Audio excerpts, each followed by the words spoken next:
တောင်လေးကတုံးလို့သွားတာကြီးလွန်ခဲ့တဲ့နှစ်900လောက်ကသူဖြက်စီးပစ်ခဲ့တဲ့အသုံးမကျတဲ့ဂိုင်းလေးကဒီကနေ့မှတခင်လေးတယောက်ဖြစ်လာပြီးသူ့အိမ်ကိုလာပြီးလိန်ညာနေတယ်သူမကိုယ်တိုင်ကနှစ်ပေါင်း9000ရှင်တန်နေတဲ့ကျင့်ကြံမှုရှင်တယောက်ဒါပေမဲ့လူတွေကသူမကိုစင်ရဲသားကြောင့်သူအဖြစ်မှတ်ယူကြတယ်ဇလန်းစပြီးချင်းဟိုင်မျိုးရဲ့ထိတ်တန်းချမ်းသာတဲ့မျိုးရိုးဖြစ်တဲ့ချူမီသားစုဆွန်ရှန်ရှိန်ဆိုတဲ့တောတောင်တွေကပညာရှင်တယောက်ကိုပူပန်တကြီးရှာဖွေနေတယ်ချူမီသားစုရဲ့အကြီးအကဲချူရူရန်ကမြင်းမလေးချူရူချင်းကိုခေါ်ပြီးလွန်ခဲ့တဲ့15နှစ်ကအမှတ်တရတွေအတိုင်းတိတ်ဆိတ်တဲ့တောင်ကြီးရှိနေအိမ်တစ်ဆောင်ကိုရောက်လာတယ်ဒါပေမဲ့တကားပွင့်လာတဲ့သူကအသက်20လောက်ပဲရှိပုံရတဲ့လူငယ်တယောက်ဖန်ဆောင်ကအေးဆေးတည်ငြိမ်စွာပြောတယ်ဆွန်ရှန်ရှိန်တေဆုံးသွားပြီလို့ဒါကချူမီသားစုဝင်တွေကိုဘာလို့ရမှန်းမသိဖြစ်သွားစေတယ်သူတို့ကဖန်ဆောင်ကိုဆွန်ရှန်ရှိန်ရဲ့တပည့်လို့ထင်ကြတယ်သူ့ကိုငွေအမြောက်များနဲ့လာခိုင်းဖို့ကြံတယ်ဒါပေမဲ့ဖန်ဆောင်ကသူကဆွန်ရှန်ရှိန်ရဲ့တငယ်ချင်းဟောင်းလို့ပြောတယ်အသက်20ပဲရှိတဲ့လူငယ်တယောက်အသက်80နှစ်ရှိတဲ့အဖိုးကြီးကိုတငယ်ချင်းဟောင်းလို့ခေါ်တာဒါဟာလုံးဝမဖြစ်နိုင်တဲ့ကိစ္စပဲပိုထူးဆန်းတာတွေလည်းရှိသေးတယ်ဖန်ဆောင်ကချူရူရန်ရဲ့တကယ်အသက်အရွယ်နဲ့ကျမရေးအခြေအနေကိုတစ်ချက်ကြည့်ုံနဲ့တည်သွားတယ်သူကချူရူရန်ရဲ့ဘယ်ဘက်အဆုတ်မှာအကျိတ်ရှိတယ်လို့ပြောတယ်နောက်ထပ်3နှစ်ပဲအသက်ရှင်နိုင်တော့မယ်လို့ချူရူရန်ချက်ချင်းပဲအံ့ဩသွားတယ်ဒါသူပြီးခဲ့တဲ့အပတ်ကကျမရေးစစ်ဆေးမှုမှာပဲသိရတာပါမျက်စိရှိမှရှိတဲ့လူငယ်လေးကဘလို့သိနိုင်တယ်လဲဖန်ဆောင်ကရှင်းပြမနေဘူးစေးလုံးတပလင်းကိုပြစ်ချလိုက်ပြီးကြောပေးလက်ထွက်သွားတယ်ချူမီသားစုကသူ့ကိုလိန်လေသူလို့ထင်နေချိန်မှာဖန်ဆောင်ကဓာတ်ပေါ်စီးပြီးကောင်းကင်ထက်ကိုပြန်ထွက်သွားတယ်ချူရူရန်ကနားလေသွားတယ်ဒါဟာတကယ်နဲ့ဖျားပဲလို့ကားပေါ်ပြန်ရောက်တော့မြင်းမလေးချူရူချင်းကရုတ်တရက်တတိယလိုက်တယ်ဖန်ဆောင်ဆိုတဲ့နတ်ဖျားသူမရဲ့အတန်းထဲကဆောင်းမီဝဲတိုင်းနောက်ဆုံးကနေရလေးရှိတဲ့ចောင်းသားညံလေးပါပဲလို့ချူရူရန်ကဒါကြားတာနဲ့စိတ်လှုပ်ရှားစွာမြင်းမလေးကိုပြောတယ်ဘလို့နည်းနဲ့ပဲဖြစ်ဖြစ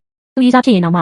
ဖန်ဆောင်ကိုအိမ်ကိုခေါ်လာရမယ်လို့နောက်တစ်နေ့ចောင်းဝင်းထဲကလူဆိုးကြီးဆုံလျှော်ဖန်ဆောင်နဲ့ចောင်းသားချူရူချင်းအတူလိုက်သွားတာကိုမနာလို့ဖြစ်ပြီးလူတွေခေါ်ကအကြောင်းရှာလာတယ်သူပဲသိမလဲသူစိန်ခေါ်နေတဲ့သူကចောင်းသားတယောက်မဟုတ်ဘူးနှစ်ပေါင်း9000ရှင်တန်နေတဲ့တရေကြီးတစ်ကောင်ဆိုတာအဲ့ဒီအချိန်မှာချူရူချင်းကိုယ်တိုင်လျှောက်လာတယ်လူတိုင်းရှိမှသူမကဖန်ဆောင်ရဲ့ဘေးချင်းကက်ခုံဖော်လို့ကြီးညာတယ်ပြီးတော့သူ့ကိုညနေပိုင်းအိမ်မှာညစာစားဖို့ဖိတ်တယ်ဒီမြင်ကွင်းကဆွန်ရှော်နဲ့အတန်းဖော်တွေကိုအံ့ဩသွားစေတယ်မေးစိတ်ကိုလွတ်ချလိုက်တယ်အခင်းချူယူချင်းကမရှိမဖြစ်ကိုမှန်တိုင်းပြောရတော့မယ်သူ့အမချူဝေဝေကိုထူးဆန်းတဲ့ယောဂတစ်ခုကတ်ခဲ့တယ်နိုင်ငံလုံးကပညာရှင်တွေလည်းဘာမှမတတ်နိုင်ဘူးအဖိုးကြီးကဖန်ချူကိုသာအကူအညီတောင်းဖို့စိတ်ကူးမိတာချူမီသားစုကချင်းဟိုင်းမှာကြီးမားတဲ့မိသားစုဆိုတာဖန်ချူကြတော့သူတို့ရဲ့ဩဇာကိုခွင့်ကောင်းယူပြီးပိုလိုချင်တဲ့ပစ္စည်းတွေကိုရှာဖို့တွေးမိတယ်ဒါနဲ့သဘောတူလိုက်တယ်ညနေဘက်ဖန်ချူချူမီသားစုစီရောက်လာတယ်ချူရန်ကသူ့ကိုစမ်းသပ်ဖို့အမင်းတကာငွေကျပ်တန်း80ကုန်ပြီးဝယ်ထားတဲ့အရှိချင်းခေတ်ဖျားဝတ်စေးရုပ်ပုံကိုထုတ်ပြတယ်ဖန်ချူတစ်ချက်ကြည့်ုံနဲ့သဘောကျသွားတယ်ဒါကလွန်ခဲ့တဲ့နှစ်ပေါင်း1000ကျော်ကငါပြင်းလို့ကလီထိုးချစ်ထားတဲ့ပုံပဲမဟုတ်လားသူကဒီပုံကိုတိတ်မထူးဆန်းဘူးလို့တက်တက်ပြောလိုက်တယ်ချူယူချင်းဒေါသထွက်ပြီးချက်ချင်းပြန်ညင်းလိုက်တယ်ဒါပေမဲ့အဖိုးကြီးကတော့အပြည့်အဝယုံကြည်ထားတယ်ချက်ချင်းပဲအိမ်မှုကိုအဲ့ဒီပုံကိုလွှတ်ပစ်ခိုင်းတယ်ဒီချိန်မှာပဲချူဝေဝေရဲ့ဦးလေးနဲ့ဒေါ်လေးတို့ခေါ်တဲ့တောက်ပြောင်တဲ့ဆရာကြီးဝန်ကိုခေါ်လာကြတယ်ဒီဆရာကြီးကဝူကြီးတောင်ကလာတယ်ဒီမိကိုကြားတာနဲ့ဖန်ချူရေမောလူနီးပါဖြစ်သွားတယ်ဒီဝူကြီးတောင်ကလွန်ခဲ့တဲ့နှစ်ပေါင်း900ကငါကင်တွယ်ဖြက်စီးပစ်လိုက်တယ်အဲ့ဒီလူလိန်သားသားရရလုပ်တဲ့ဂိုင်းတစ်ဂိုင်းပဲမဟုတ်လားခင်းတဲ့အတိုင်းပဲဆရာကြီးဝန်ကအကြောင်းပြမှုလုပ်ပြီးလူနာကိုမကောင်းအောင်မကုနိုင်အောင်မကသူ့ကိုယ်သူပါခါနာရှာတယ်လိန်လည်မှုပေါ်တော့မဲ့အခြေအနေရောက်တော့ဖန်ချူမှပြင်းပြင်းစွာရှေ့တိုးလာတယ်သူကချူဝေဝေကဖျားနာတာမဟုတ်ဘူးဆိုတာကိုတစ်ချက်ကြည့်ုံနဲ့သိတယ်အစိတ်တက်နေတာပဲပြီးတော့အလွန်ရှားပါတဲ့ရွမ်အိမ်စိတ်ဖြစ်တယ်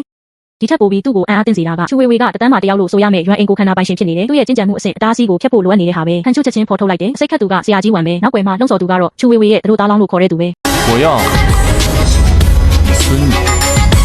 嫁给你说什么？你是不是疯了啊？ဒီစကားထွက်လာတာနဲ့အခန်းလုံးစုံညံသွားတယ်ဦးလို့တော်လေးကပိုးဆိုးတဲ့စကားတွေနဲ့ဆဲဆိုကြတယ်သူကဖားမပြန်ဘဲဦးကြီးကိုတောင်းတနေတဲ့ဖားကြီးပါကွာဒါပေမဲ့ချူရန်ကအားလုံးရဲ့ကန့်ကွက်တန်ကိုဖယ်ရှားပြီးတွေ့ထူးထူးလက်ထက်ချင်းကိုသဘောတူလိုက်တယ်ခန့်ရှုနှုတ်မဆက်တော့ဘူးအတချောင်းနဲ့ဆေးထိုးလိုက်တယ်လာပေါင်းများစွာသတိလစ်နေတဲ့ချူဝေဝေဟာတကယ်တမ်းသတိပြန်ရလာတယ်ဒါပေမဲ့သတိရလာတဲ့ချူဝေဝေကကျေးဇူးကမ်းတော်တယ်ခန့်ရှုကိုတန်း20နဲ့မောင်းထုတ်ချင်တယ်ခန့်ရှုမဲပြုံးပြုံးလိုက်တယ်သူခန္ဓာကိုယ်ထဲမှာအစိတ်အကျွင်းမပြေသေးဘူးလို့သတိပေးတယ်စကားဆုံးတာနဲ့ချူဝေဝေခန္ဓာကိုယ်ထဲကအစိတ်ကနှလုံးကိုထိသွားတယ်ခဏအတွင်းစိတ်ကိုဆုံးရှုံးသွားတယ်ဈေးအာနီတင်ကုန်သွားတော့သတိရလာတဲ့ချူဝေဝေကခန့်ရှုကိုလောင်မီသားစုရဲ့ဒုက္ခကနေကာကွယ်ဖို့အသုံးချခြင်းနဲ့ကိုယ်တိုင်ခန့်ရှုကိုသူ့ရဲ့စိတ်ဆက်ထားသူအတူအဖြစ်တရုပ်ဆောင်ခိုင်းတယ်ခန့်ရှုလည်းဒီဖြစ်ကနေကန်ကောင်းသွားတယ်သူ့ရဲ့စွမ်းရည်အဆင့်ကကျင့်ကြံမှုအဆင့်999ထိတိုးသွားတယ်နတ်ပြည်ကိုတက်ရောက်ဖို့နောက်ထပ်ခြေတလန်းကြီး找死！